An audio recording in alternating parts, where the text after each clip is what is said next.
Hi Earth Angels! Kamusta? Welcome back to Pinay Angel Tarot. This reading is a love message for any zodiac sign. General love reading. Tingnan natin ang energies connected sa'yo sa love life mo ngayon. Aalamin din natin kung ano ang feeling sa'yo ng person mo. So, kamusta kayo guys? Please comment present para alam kung nanonood kayo. Kuha muna tayo ng oracle card para sa inyo. Learn, let love show you how to learn from each other. Natututo kayo dahil sa pag-ibig. So, ibig sabihin mukhang meron kayong pinagdadaanan. Hindi kayo nagkakasundo pero dahil nga mahal niyo yung taong yan, kaya you chose to stay. Parang iniisip mo na lang na kailangan mong mag-adjust para tuloy-tuloy yung connection nyo dito sa taong to. Merong libro, so meron kayong mga standards na sinusunod sa relationship nyo. And I feel like malalim ang bond dito sa connection na to. Okay. From the tarot, overall energy mo is 2 of Cups. There is love, there is mutual understanding. Yung iba may commitment na talaga. So, it's telling me here na tanggap nyo isa't isa. Kahit magkaiba kayo. Nice. Okay. Yung iba guys, merong reconciliation. Possible na dati kayong nag-away. Pero ngayon, merong chance ulit. And meron din tayong 3 of Cups, Justice card, Page of Wands, the Empress, and the 5 of Cups. So, celebration. Parang ini-enjoy nyo yung company ng isa't isa. Merong rainbow. So, nagbukas ulit yung opportunity para mag-usap kayo. And I feel like ini-enjoy nyo lang talaga. Justice, Page of Wands. Ang nakita ko dito, talagang binibigay nyo yung best nyo. Kasi strong ka eh. Kung dati parang nawalan ka ng gana dito sa relationship na to, ngayon naman bumalik yung gana mo, yung lakas ng loob mo, at yung parang feeling mo ngayon magaan lang, kaya go with the flow ka ngayon. Page of Wands, nagbago yung energy mo. The Empress, ayan, there is love. Buntis si Empress dito. So, there is fertility and abundance. And yung iba, possible na literal na pagbubuntis. Okay, pero not necessarily naman. Ang isang kahulugan din ng card na to is mutual attraction. So, ayan, gusto nyo isa't isa, attracted kayo. Parang alam nyo na maraming mararating itong connection na to. Yung nga lang guys, merong missed opportunity na nangyari kasi andito yung 5 of Cups. So, or possible din to na meron kang kinakalungkot na sitwasyon sa love life nyo ngayon. Kasi kita mo yung moon parang nag-eclipse dito na para kang namomblema na gusto mong ayusin kung anong hindi okay dito. Medyo emotional ka. So, tingnan natin na ano kaya yung kinakalungkot mo. Anong kinakalungkot mo dito? Moon. Rider. Book. So, something na pinipilit mong intindihin, pinipilit mong unawain. Naghanap ka ng impormasyon. At yung iba ay merong pinag-aaralan. Ayan, merong libro dito. So, parang pinipilit mong intindihin kung loyal ba talaga sa'yo yung taong yan. Kasi, hindi ka sigurado sa part na yun eh. So, may na-feel ako na pagsiselos sa connection na to. Kaya merong book kasi andun na yung committed kayo sa isa't isa. At the same time, gusto nyo siguraduhin na worth it ba talaga na mahalin yung taong yan, na mag-invest sa kanya. So, itong moon card naman,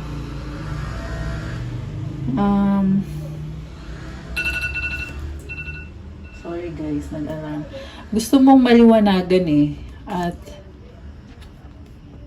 posible may nakakagulat na impormasyon na natuklasan mo, kaya gusto mo intindihin.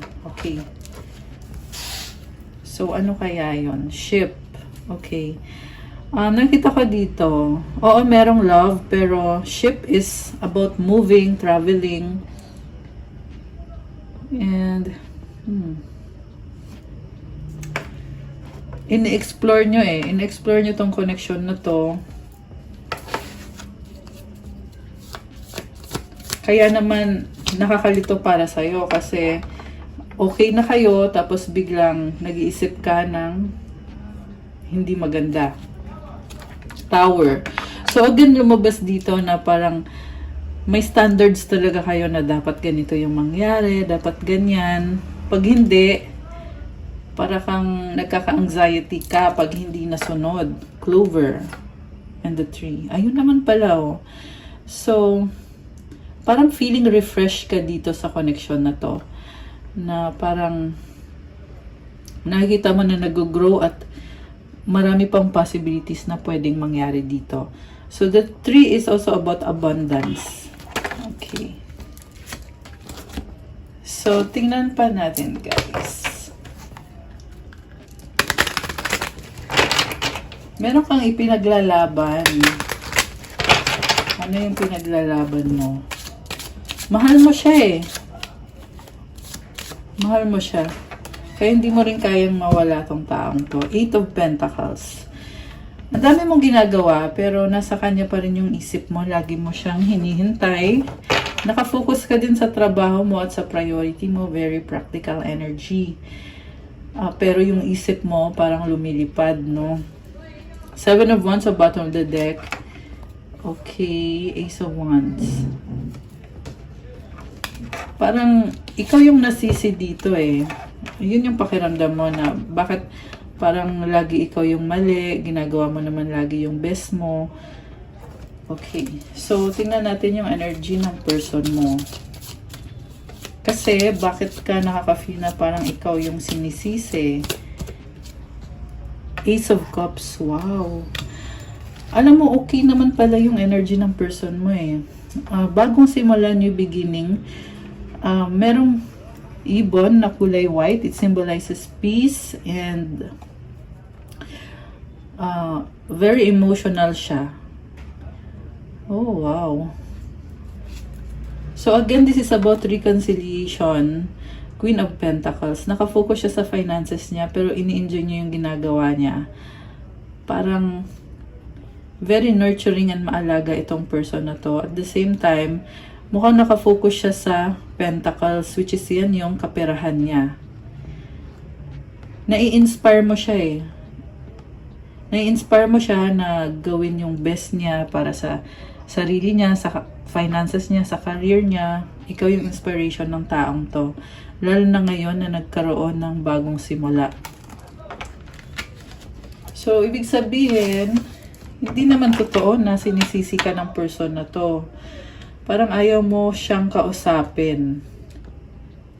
Kasi gusto mo mapag-isa. Okay. So, King of Swords, very logical mind. King of Wands. 5 of Pentacles. Alam mong lumabas dito, napipressure ka eh, kasi nahihirapan ka sa sitwasyon nyo, pakiramdam mo mag-isa ka or iniwan ka niya. Okay, andito yung Page of Cups. At the same time, naiintindihan mo naman yung sitwasyon. Naiintindihan mo din na kahit yan yung pinapakita niya sa'yo, mukhang tinalikuran ka kasi niya eh. Kahit tinalikuran ka niya, ikaw hindi ka talaga sumusuko. Ayan. Yung iba kasi guys, kaya lang naman tumalikod kasi nakafocus sa sarili at sa kaperahan niya or sa finances niya. Wala naman ako nakikita dito na may galit sa'yo yung person mo. So talaga nakafocus lang siya sa work niya. So ikaw naman dito, parang feeling mo kailangan kong magpaka-strong kasi feeling mo mag-isa ka, feeling mo iniwan ka. Oh, at the same time, lumevel up na pala to, oh, merong Ace of Pentacles, Five of Swords, Two of Pentacles. Okay. So, parang may offer ka sa kanya. May offer ka sa kanya na tinatry mong i-work out, or may gusto kang i-offer sa kanya at minamanifest mo na sana nga mangyari yung offer na yan. So, yung offer na yan is magdadala ng kumbaga magle-level up. Okay, ikaw yung nag-offer sa kanya na ito gusto kong gawin to, or gusto kong mangyari to sa relationship natin. So, tinatry mo mag-offer. Ang tanong, paano niya tatanggapin yung offer mo? Tingnan natin. Tatanggapin ba niya, or paano ba niya tatanggapin yung offer na yon? Strength. Oh, okay. Nasa bottom of the deck to galing eh. So, ang kahulugan nito guys, tatanggapin naman niya yung offer mo, pero hindi mo malalaman. Tahimik masyado si person ngayon kasi may mga sarili din siyang challenges sa buhay niya.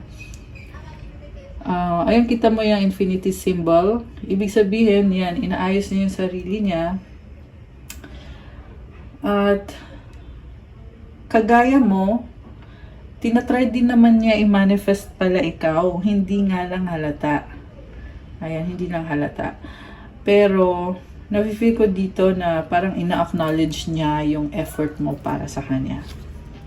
Queen of Cups. Wow, guys. Mahal ka naman pala nito eh. Sobra kang mahal. And si Queen of Cups kasi, ito yung kind of person na talagang gusto niya palaging masaya, nag-e-enjoy. Pangarap ka niya eh. Sa ngayon, ikaw yung nagpapasaya sa kanya. Okay, pero ano bang pinagkakabisihan niya? Knight of Pentacles. Again, responsibilidad. At may nakita kong LDR dito. So, isa pa yun sa posibleng problema ninyo ay magkalayo kayo. So, ano pang pinagkakabisihan niya? Six of Swords. Ayun na nga, umalis siya, oh. Umalis siya, eh. Temperance. Oh my gosh. Alam mo, hindi rin madali sa kanya yung pag-alis na ito. Kasi andito yung Temperance. Iniisip niya na ikaw pa rin hanggang sa dulo. Pero sa ngayon, kailangan niyang gawin yung pag-alis niya or yung pag-focus niya sa trabaho at sa finances niya. Ayun naman pala, guys. Okay. So,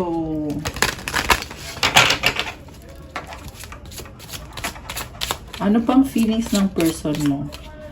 Alam mo, nakita ka dito, nag-a-adjust talaga siya sa'yo kasi iniisip niya, gusto niyang suklian yung binibigay mo sa kanya eh. Nagtatry siya ulit. So, kung dati hindi maganda yung ipinakita niya sa'yo, ngayon trying siya na dapat ganito, dapat pure, dapat... Kita mo naka-white siya, may angel wings. So, ibig sabihin, very pure ng intentions ng taong to. At gusto niya yun iparamdam, ipakita sa'yo. Oh my gosh! So, Ten of Cups, ikaw yung ultimate happiness niya. Posible gusto niya magka-family, kasama ka.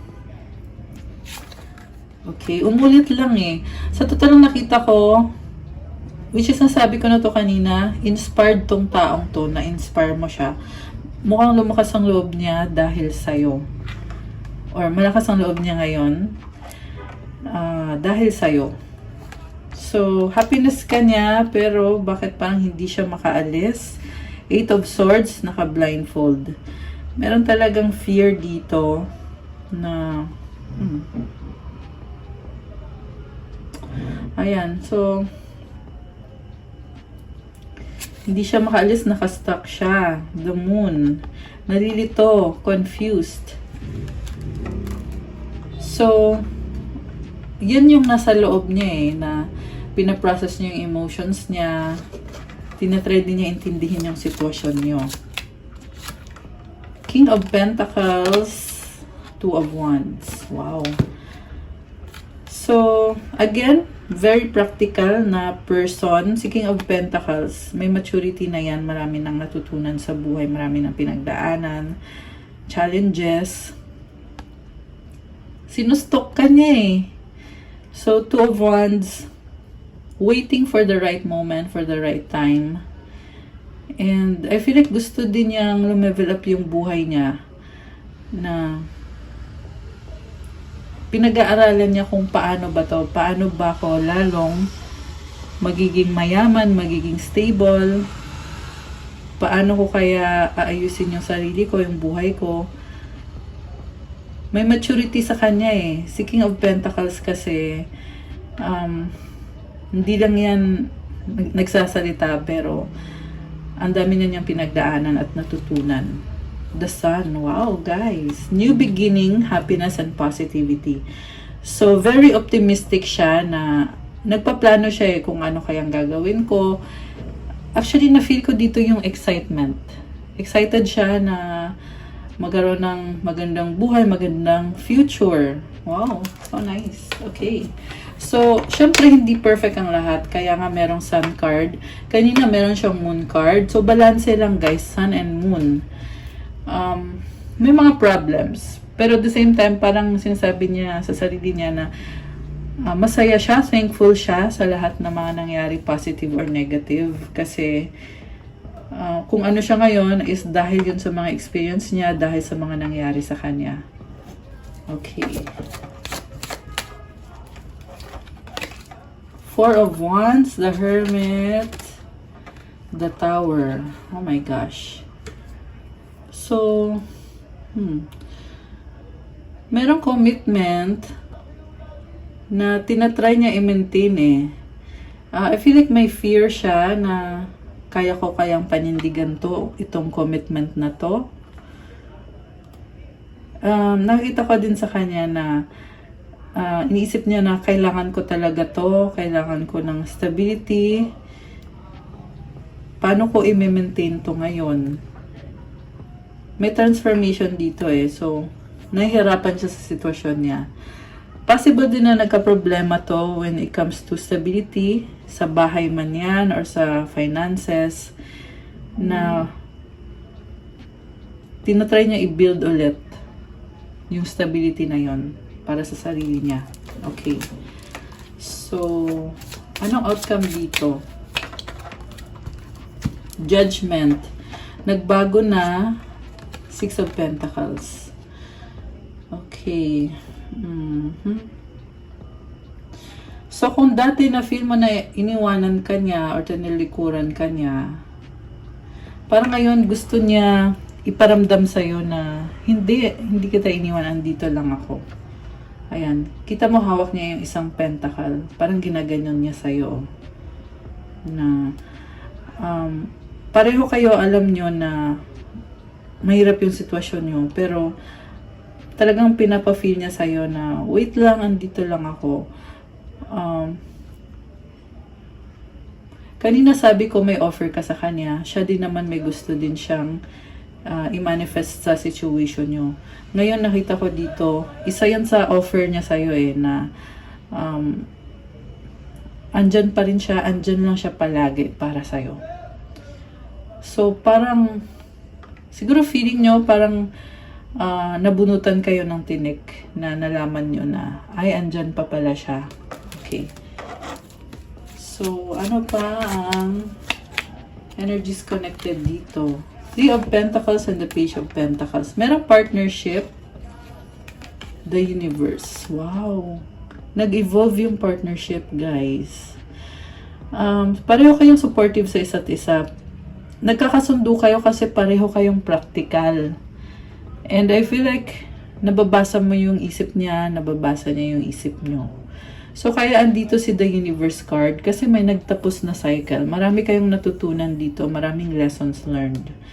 And sa ngayon, kumbaga, tapos na yung chapter na yon, bago na yung chapter na yon. 1919 on the clock. Ayan, may angel numbers tayo. So, the Devil and the Knight of Wands.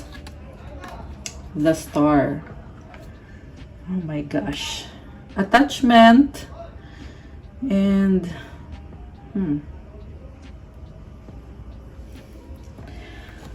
parang codependency yung nakikita ko dito eh, na sinasabi niya na kailangan kita. And, parang I feel like ini-imagine niya na gusto kanya makasama, gusto niyang gawin to kasama ikaw.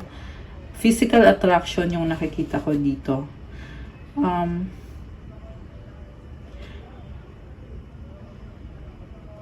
Okay, the Fool.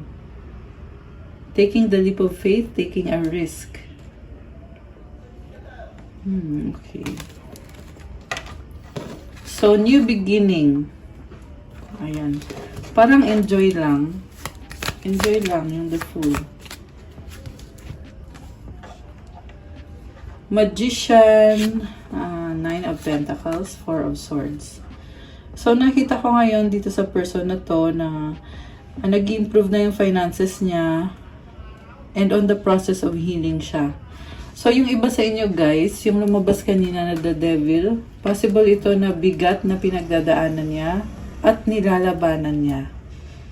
Nilalabanan niya na kung ano man tong problem na to, talagang pinipray niya na maayos niya at andun yung fear, natatakot siya. Pero at the same time, full of hope din siya na susuportahan siya ng universe, ni God, tutulungan siya sa mga problems niya. So, si Magician, ready to become independent. Handa na siya na, parang sinasabi niya dito, kaya kong sarili ko, handa na ako sa ganong klase ng buhay, at i-heal ko yung sarili ko. Okay? Si Magician kasi, nasa kanya na lahat ng kailangan niya. So, again, na-feel ko dito na na-inspire mo siya, lalo na sa trabaho niya, and on the process of healing pa itong person mo. Okay. Ten of Swords, may nagtapos na cycle. Wow, King of Cups. So, this is about hopes and dreams. Oh my gosh, guys. Ten of Pentacles. Nakakatuwa to. Parang dumating na yung blessing na hinihintay niya. Ayan. At naging, naging daan ka para maabot niya yung mga pangarap niya. Ace of Swords, new beginning. So, ano pang energies ang connected dito? Sa couple na ito or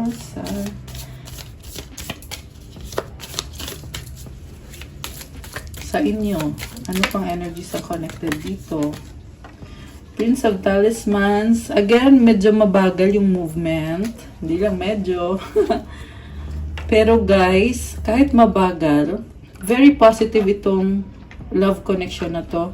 Lumabas si Magnum Opus card sa bottom of the deck. Ibig sabihin, nakikinig si universe sa inyo. Full of love. Yan lang ang masasabi ko. King of Elixirs. Wow! Isa pa nga, the Lovers. Guys, malaking desisyon to na piliin nyo ang isa't isa. 23 on the clock. Ayan, may angel numbers tayo. So, nakakatawa. Sobrang nakakatawa. Possible na soulmate mo din yan or twin flame mo yan or kung hindi man, solid yung foundation dito sa nakikita ko kasi talagang pinili ka ng taong yan. Ikaw yung nag-heal sa kanya, ikaw nagdala sa kanya ng sobrang ganda na energy, positive vibes. I love it! So, anong gustong sabihin ng person mo sa'yo ngayon? Anong gustong sabihin niya? People don't believe in me. Okay? So, possible na maraming tao sa paligid niya na siguro toxic yung mga taong yan. I am sorry. Okay. Nagigilty ata siya. I want to talk to you. Okay. Gusto kanya makausap. We have to unite. Wow! So, may nakita kong pag-uusap, guys. Reconciliation. Baka nangyari na yan. Na parang gusto mag-sorry sa'yo. Ayan. Thinking of you makes me smile. Wow, guys. Okay. Isa pa nga. Ano pa gustong sabihin ni person? I feel betrayed. Bakit kaya? Ito, tingnan natin. Let's forget the past. Oh my gosh. So, merong mga hindi magandang nangyari sa past, pero nire-recognize niya yun, pero at the same time, wala na yun. Parang sasabi niya, wala na yun. Wala na yun. Past na yun. Okay, ano pa? Ano pa? I need more time kasi nga on the process of healing siya ngayon. Okay, last one. Love me. Oh my gosh! Kinilig ako. Kilig yarn, you're all I need. Guys! Kailangan ka niya, gusto niya mahalin mo siya. Okay. So, ano ang mga advice sa ating viewer? Kuha tayo ng mensahe galing sa universe para sa mga nanonood. When I lean toward love, I am led. Kapag daw pinili mong magmahal, pinapakita din sa'yo yung daan. Nililid ka sa kung anong dapat mong gawin, anong dapat mong maramdaman o isipin. Kailangan lang talaga ikaw mismo i-acknowledge mo yung love. Ayan. So, i-acknowledge mo daw. Minsan kasi guys, baliktad, di ba? Pero, dapat daw mas piliin mo yung love. Dun ka sa merong love. Ayan, kasi gagabayan ka kung paano mo dapat i-handle yung sitwasyon, paano mo i-deal yung taong yan, at kung anong susunod na kailangan mong gawin, malalaman mo lang yan along the way. Pag pinili mo ang love. Basta piliin mo yung love. Yan ang sinasabi dito. Ayan. Okay guys, that's what I have for you for our love message for today. Thank you for watching. Kung nag-resonate kayo, i-comment nyo. Kung nagustuhan nyo, i-comment nyo rin. Kung hindi nag-resonate, okay lang, i-comment nyo pa rin. And please do subscribe para tuloy-tuloy lang paggawa natin ng more videos para sa inyo. Gusto ko rin mag-thank you sa mga nag-subscribe na. Thank you. And for those na nagtatanong about private reading, you can book a private reading with me. Message lang po sa Facebook page ko, Pinay Angel Tarot, or sa Viber or sa WhatsApp para mas mabilis. Nasa description box po yung link ko at yung contact details ko. And meron din po tayong mga crystals sa mga gustong mag-start ng crystal journey ninyo. Yung mga crystals po ay magbibigay sa inyo ng good energy, positive energy, sa love man yan, sa pera. Meron din tayong crystal for protection, manifestation, focus, mental clarity, for wealth, prosperity, and abundance, for good health, for communication and negotiation, for business, at marami pang iba. So, message na lang kayo sa Instagram ko. Thank you so much, Earth Angels. Have a good night. Stay safe. I'll see you again soon. God bless you. And love you guys. Bye!